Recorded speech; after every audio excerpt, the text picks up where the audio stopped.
Барлықтарыңызға сәлем достар, мен YouTube каналыма қош келдіңіздер. Бүгін бізде өте күшті видео, яғни видео түсіруге сіздерге 10 немесе 15 кеңесті айтып кетемін. Сондай шамада айтып кететін боламын. Видеоның бастамасы бұрын маған тіркелуді, лайк басуды, комментарий жазуды ұмытпаңыздар. Алда өте күшті видеолар, влогтар шығып отырады, және де видеоның соңына дейін көріп кетіңіздер. Лайк басып, подписаться кнопкасын басып кетіңіздер.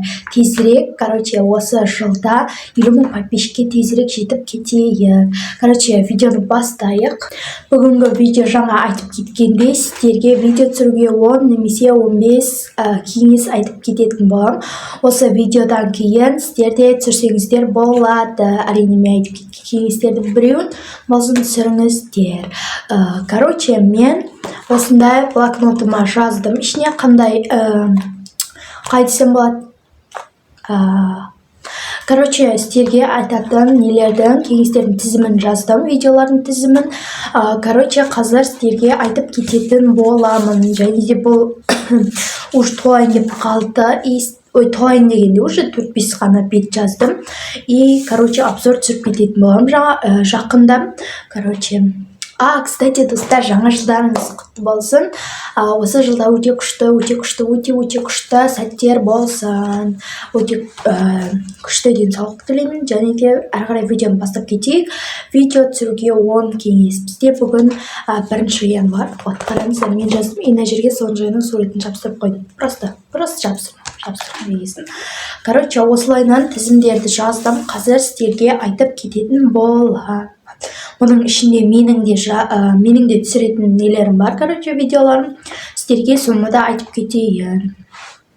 Біріншісі бізде бумажный сюрприз, яғни пакеттіктің ішінде наклейка тұрады. Сол наклейкаларды ашып, каталогқа жабыстырсаңыздар болады. Каталог дегеніміз ол бізде блокнот, жабыстыратын.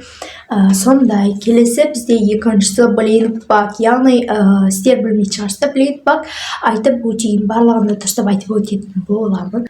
Әрі қарай жалғастырайық. Блинк бак дегеніміз сквиш сияқты. Сурет саласыздар, ішіне мақта, немесе қағаз, немесе пакет, сондайлар жасаңыздар болады. Сквиштің сыртын тағы да бір қағазбен қаптап, сөйтіп блинк бак жасаңыздар болады. Ютубқа блинк бак деп жазсаңыздар шығады. Және де мен каналымда да бар. Келесі get ready with me. Яғни get ready with me дегеніміз бір жерге киімімізді дайындап баратын. Яғни, мысалы сіз қонаққа баратын болсаңыз, қонаққа не киесіз, соны get ready with me қылып түсірсеңіз болады. Бұл да менің каналымда бар әрине де. Келесі бізде сұрақ жауап. Яғни сұрақ жауап дегеніміз, сіз ютубқа саласыз бір видео, қандай сұрақтар қоясыздар деп, сіздердің нелеріңіз, подписчиктеріңіз сізге сұрақтар қояды, сіз соны бір арнайы видео қылып шығаратын боласыз. Яғни ол, менің жақында шығады ол каналыма, енді жақында түсіретін боламын. Мен каналымда бір видео бар, Кәусар екеуміз түсірген, сол каналға кіріп көріп кетіңіздер. Келесі бізде бесіншісі шопинг. Яғни, шопинг дегеніміз, сіз мысалы өзіңізге бір киім, немесе басқа да нәрселер алғыңыз келсе, соны видеоға түсіресіз. Яғни, влог сияқты соны шопинг қылып түсіріп аласыз. Яғни, мен андай киім алайын деп жатырмын деген сияқты қылып. Келесі бізде влог. Яғни, влог. Мен каналымда влог деген өте көп. Кәдімгідей көп. Мен осы жаңа жылдың влогын 2024-те өте көп влогтар түсірген болатын. Каналыма кіріп көріп кетіңіздер. Влог дегеніміз, мысалы, бір күндік влог бар. Яғни, сіз азаннан бастап кешке дейін видео түсіріп отырасыз. Соның барлығы влог болады. Келесі жетіншісі бізде челлендж. Яғни, челлендж дейтініміз, мысалы, 24 сағат бір бөлмеде деген сияқты, мысалы, 24 сағат машинада, басқа да челлендждер бар. Мысалы, сулифа жасап жебілгер, мен каналымда өте көп, бұның 3 бөлімі бар, каналымда, каналыма кіріп көріп кетіңіздер, және де тағы да басқа челлендждер бар. 24 сағат терезенің алдында дейтін бар, ол да каналыма шыққан, көріп кетіңіздер. Өте көп челлендждер бар мен каналымда.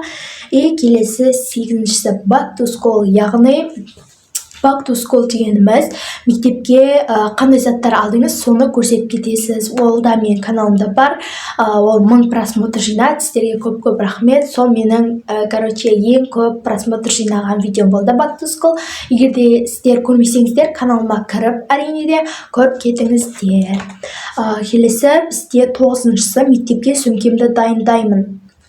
Яғни ол мысалы сөмкемді дайындаймын. Мектепке өзіңіздің бір сумкаңыз болады ғой. Соның ішіне керекті мысалы кітап, ручка, қалам деген сияқты, дәптерлер, калькулятор деген сияқты сондай заттарды салып, көрсетесіздер. Ол да менің каналымда бар әрине де. Каналыма кіріп көріп кетіңіздер. Ол қанша бір 100 ба, 150 ма просмотр жинаған. Көрмесеңіздер, каналымда тұр.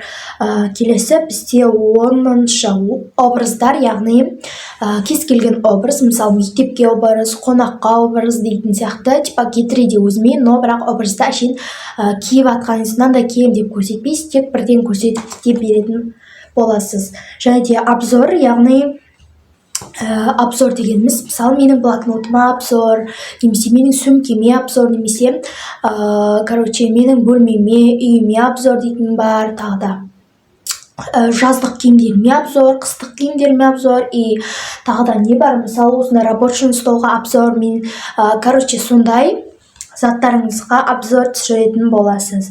11-шісі блокнот сәндем, яғни осындай бір блокнотыңызды наклейкалар жабыстырып жазғаныңызды барлығын ютубқа, видеоға түсіріп ютубқа салатын боласыздар. Менің каналымда ондай деген өте көп, яғни мен ондайды көп түсіргенмін. Каналымнан көре аласыздар, каналымда бар, яғни келесі бізде 12-шісі мен қалай наклейка жасаймын.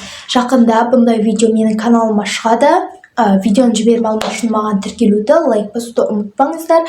И, мен қалай наклейка жасаймын. Мысалы, сіз, наклейкаларыңызды қалай жасағаныңызды түсіресіз. Кішкене мысал келтіріп кетейін, яғни сурет саласыз, соны скотчтайсыз, соны наклейка, двухсторонний скотч деген сияқты. Каналыма жақында түсіретін болам. Каналыма шығады, видеоны жіберіп алу үшін тіркеліп қойыңыздар.